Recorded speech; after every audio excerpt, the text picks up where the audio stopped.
आज कक्षा 10वीं समांतर श्रेणी में प्रश्नावली 6.3 का प्रश्न क्रमांक तीसरे के 8वें क्रमांक के प्रश्न को हम पढ़ने जा रहे हैं। इसके हल को देखेंगे। पहले समझते प्रश्न में क्या दिया है। किसी समांतर श्रेणी में एनवा पद दिया है 4। दी गई जानकारी है कि किसी समांतर श्रेणी में हमारे पास एनवा पद 4 है। सारांतर d बराबरी से 2 है और इसके n पदों का योगफल ऋण 14 दिया है। तो ऐसी कंडीशन में पदों की संख्या n और पहला पद a को ज्ञात करना है। कैसे ज्ञात करते, ध्यान से देखिए। पुनः उसी टेक्निक का हम उपयोग करेंगे कि इसमें आखिर कौन कौन से फार्मूले का हम उपयोग करें तो हमको मालूम मिलने की ज्यादा चांस है। सर्वप्रथम तो हम ऐसा फार्मूला ढूंढते हैं जिसमें 4 अज्ञात में से 3 दे दिए जाए। जब हमको 4 अज्ञात में से 3 ना देते तो उस वक्त ऐसे फार्मूले का हम उपयोग करते जिसमें 4 अज्ञात चीजों में से कम 2 चीज तो पता लग जाए। तो हमारे पास इन फार्मूलों को ध्यान से समझे तो हम पाएंगे फार्मूले हमारे पास यहां पर मिलेंगे। तीसरा फार्मूला ये है।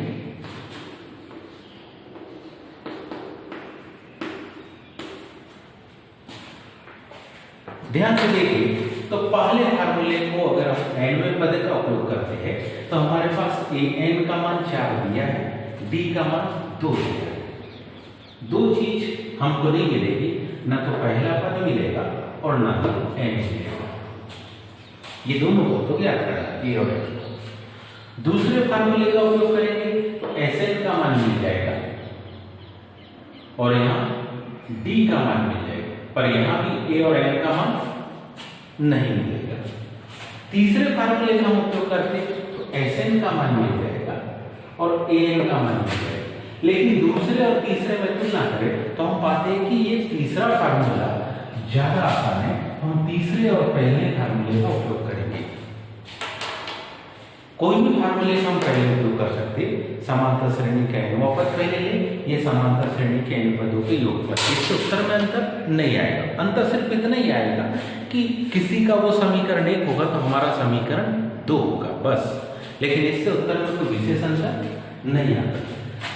किसी भी फार्मूले को पहले लिख सकते। मान लो हमने लिखा समांतर श्रेणी का एनवा पद। जब हम लिख रहे हैं समांतर श्रेणी का एनवा पद तो ये हमारे पास होगा an बराबर से a धन n ऋण 1 गुणे d। समांतर श्रेणी का एनवा पद an का मान दिया है हमारे पास 4 बराबर से एक पहले पद का मान नहीं दिया n ऋण 1 गुणे d का मान हमारे पास दिया है 2। 4 बराबर से a धन 2 का गुना n से भी होगा और 1 से भी होगा। ऋण 2 जब इधर आ जाएगा तो धन 2 हो जाएगा। 4 में 2 जुड़ जाएगा, a धन 2 है। इस पूरे पद को हम दाहिना पक्षांतर करके कुछ इस प्रकार से लिख सकते हैं। यदि a को बाईं तरफ में रहेंगे तो 2n दाहिनी तरफ चला जाएगा तो मान मिलेगा a बराबर से 6 ऋण 2 है। ये हमारे पास पहले फार्मूले से ये पहला समीकरण बन गया। पहले फार्मूले से पहला समीकरण बन गया। अब हम दूसरे फार्मूले का उपयोग करेंगे, वो है समांतर श्रेणी के n पदों का योगफल। समांतर श्रेणी के n पदों के योगफल में हमने जो फार्मूले वहां लिखे हैं, हमने जो फार्मूले यहां पर लिखे हैं, हालांकि हम दूसरे का भी उपयोग कर सकते हैं लेकिन दूसरे की तुलना में तीसरा कुछ ज्यादा आसान है, इसलिए हम तीसरे का उपयोग कर रहे हैं। दूसरे से उत्तर आ जाएगा ऐसे बराबरी से n/2 ब्रैकेट में a + an s n हमारे पास है ऋण 14 बराबर से n बटे 2। a का मान ज्ञात करना है। a n का मान 4 दिया है। 2 का इधर गुणा कर देंगे तो यह हो जाएगा 14 देंगे ऋण 28 बराबर से n। ब्रैकेट में है a प्लस 4। ये हमारे पास समीकरण नंबर 2। इसी समीकरण 2 में, यही समीकरण 2 में समीकरण 1 से हम मान रखेंगे। समीकरण 2 में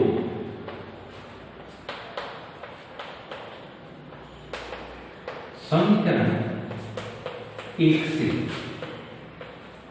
a का क्या रखेंगे हम? मान रखेंगे। समीकरण 2 में समीकरण 1 से हम इसका मान रखते हैं।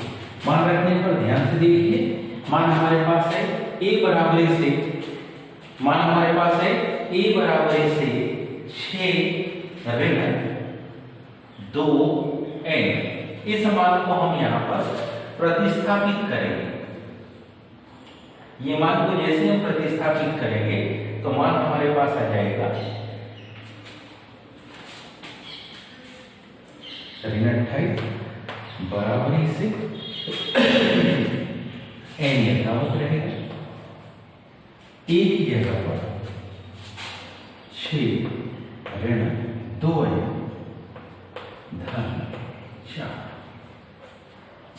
एक ही जगह पर एक ही स्थान पर हमने मान रख दिया 6 ऋण 2n। 6 और 4 दोनों आपस में जुड़ जाएंगे।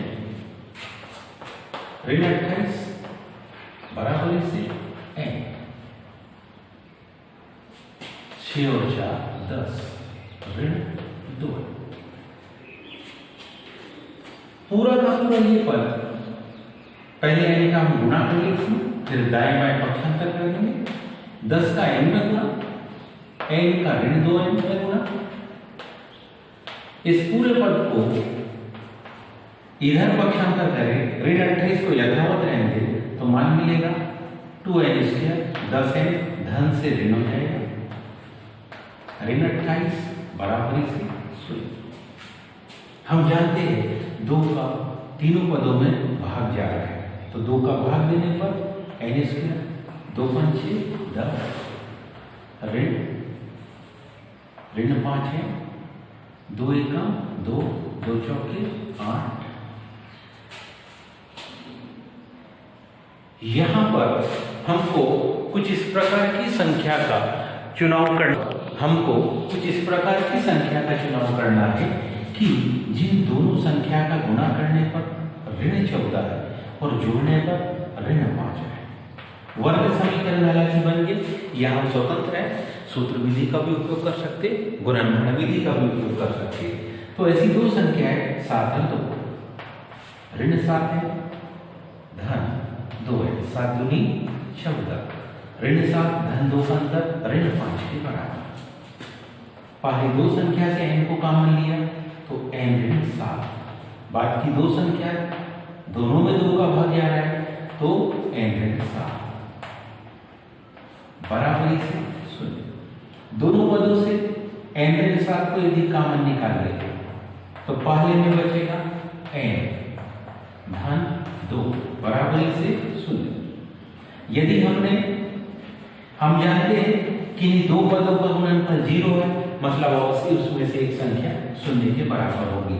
यदि n धन 2 0 के बराबर हो तब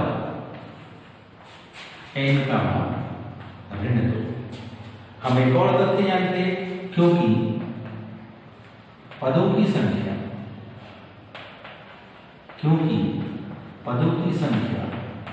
ऋणात्मक नहीं होती, क्योंकि पदों की संख्या ऋणात्मक संभव नहीं, इसलिए n बराबर इसे ऋण 2 मान संभव नहीं होगा। अगला बात देखिए, तो तीसरी कंडीशन n ऋण 7 बराबरी से शून्य हो सकता है, पक्षांतर करेंगे तो n बराबरी से आ गया 7। n का मान जैसे ही 7 आता है तो हमारे पास जो बने हुए समीकरण है, समीकरण नंबर 1 में हम n का मान रखेंगे। समीकरण 1 में n बराबर से 7 रखते हैं। जब समीकरण 1 में हम n का मान 7 रखते हैं तो ऐसी कंडीशन में मान होगा a बराबरी से 6 ऋण 2 गुणित 7, 2 7 14, a बराबरी से 6 ऋण 14, 14 को जब 6 में से घटाएंगे तो मान मिलेगा a बराबर से ऋण 8। कहने का मतलब है इसमें जो उत्तर हमको मिले वो मिला a का मान मिल गया ऋण 8 और हमारे पास पदों की संख्या मिल गई 8, पदों की संख्या मिल गई 7। अतः a बराबर से ऋण 8 पहला पद और n बराबर से 7। तो आज हमने कक्षा 10वीं का समानता श्रेणी में 6.3 में इस प्रश्न को हल किया। उम्मीद है आप सभी को समझ में आया होगा। इसके आगे का कल देखेंगे। आज के लिए इतना ही। धन्यवाद।